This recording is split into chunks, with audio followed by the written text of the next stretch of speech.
Well, we just wrapped up the second annual U.S. Yakin Volleyball Invitational here in the Convocation Center. I'm joined now by U.S. Yakin head volleyball coach Glenn Cox. Coach, we appreciate you taking some time out to talk to us. And you've been to 2 tournaments so far. You're 7 games into the season.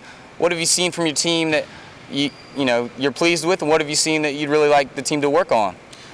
So far, we're off to a great start.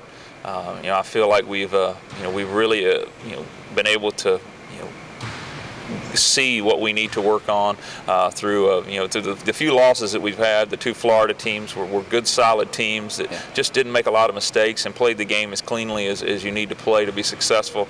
And we played poorly in those matches as well. But we were able to get it going against a couple of teams, and get a couple good wins.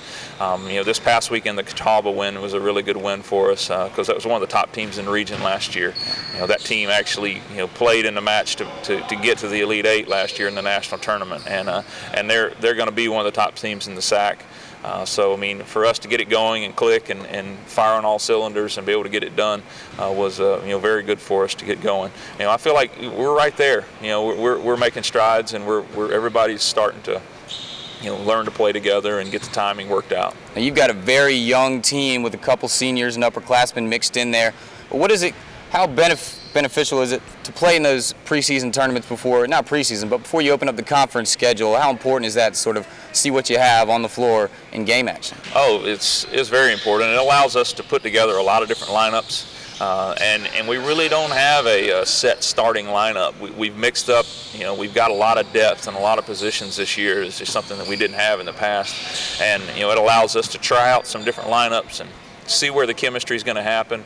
And playing good competition helps as well. Allows us to know, what level of play we need to be going into and the type of consistency we need to have to be successful, to be ready for conference play. You talked about the different lineups. How much shuffling of the lineup have you done to sort of see who fits in where? Well, we've mixed it up a lot. I mean, I've had 4 different setters on the floor at some point in time. I've had 3-4 different people playing outside. I've had 3 or 4 people play right side. A bunch of people playing middle. Defensively wise, we're set on who our defensive specialists are. I think everybody on the team knows who they are because they kind of stand out as the defensive wonders on the floor for us. But we've been mixing it up a good bit.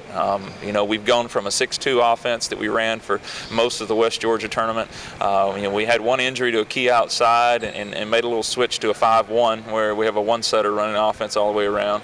And Lauren, did a great job running that offense the other day in the Catawba match. So she made the all-tournament team here at your tournament, the second annual U.S. Yakin Volleyball Invitational. You did a free ice cream Friday. How important is it to sort of get the community involved and get fans in here and let everybody know that you're going to have a very competitive team and you want people to come into this building and see what you have? Oh, we definitely do. I mean, volleyball worldwide is known as one of the top spectator sports in the world. And here in South Carolina, we want to try and get the word out about how exciting this game can actually be. And hey, free ice cream sometimes brings a few people in. And it did. It got us a few more fans in here. It was a Labor Day weekend. We knew it was a tough weekend to try and host a tournament, but we still ended up having pretty good crowds. We're pretty pleased about it.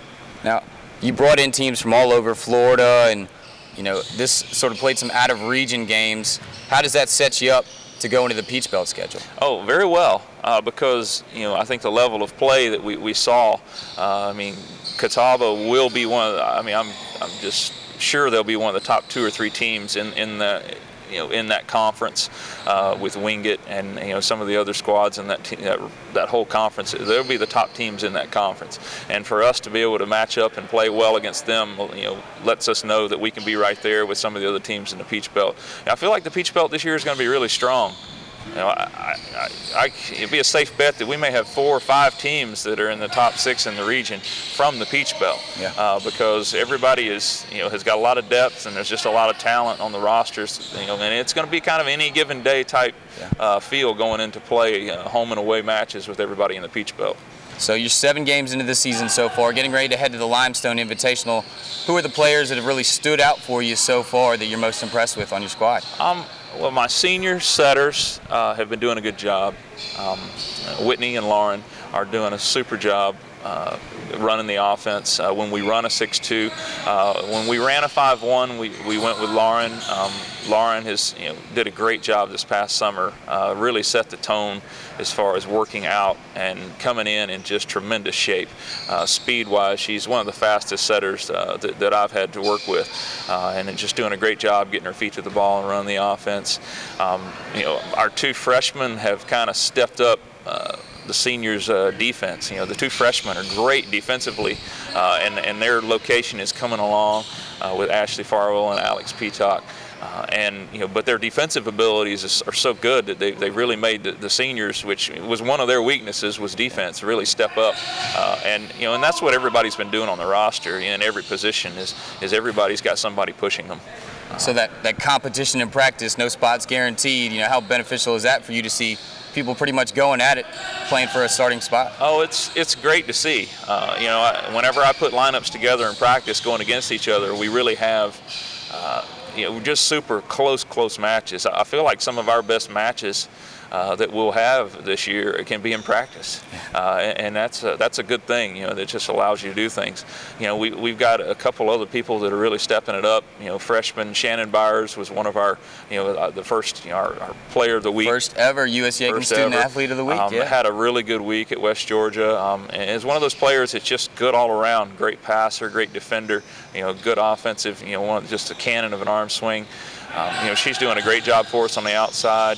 Chelsea Kite has been the other playing outside position, doing a super job. I believe she led us in kills the other day against Catawba match.